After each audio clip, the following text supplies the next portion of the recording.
For a bent leg standing calf raise, you don't need any equipment. I use the wall for higher reps, but you're going to set yourself up about, say, a foot from the wall. Then you're going to bring your knees as far forwards as you can. Hips come nice and far forwards, and then calf raising.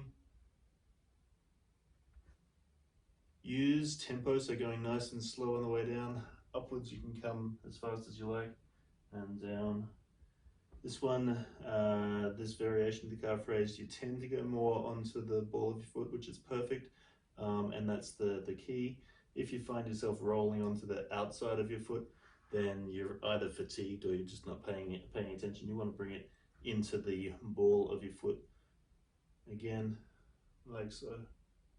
Always keeping those knees forwards, hips forwards.